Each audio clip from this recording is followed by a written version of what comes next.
Here guys, this area is declared a potentially hazardous zone for extreme heat and toxic volcanic gas, falling rocks and ground subsidence. For your own safety, please do not enter the restricted area. Violators will find no less than NC that one $5. So mga kasipat, ito yung crater, ito ilang sulfur mountain nila makasipat.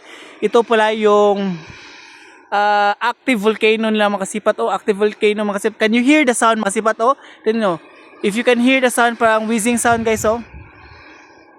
Listen carefully guys, listen carefully.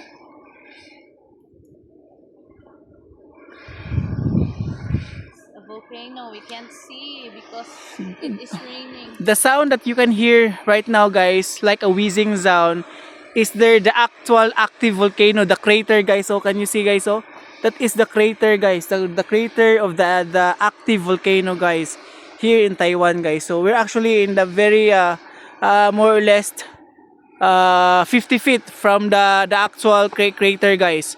50 feet from the actual crater of the active volcano here in Taiwan guys. So as you can see guys, this is not just fog, but this is the volcanic sulfur, the smoke that's being released from the sulfur guys, because of the mountain crater guys, coming from mountain crater.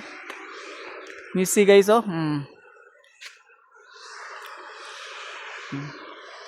see the volcano. The sound that you're hearing right now is the actual crater coming from the active volcano, volcanic mountain la guys. Also active volcano guys. Over there, active volcano. There, active volcano.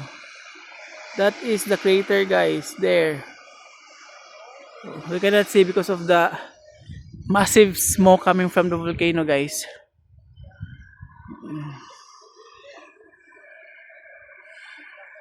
So guys, take care always. God bless you, and don't forget to follow and share, subscribe. Bonbon Sikpat, your constant alalay. I love you all. Bye bye.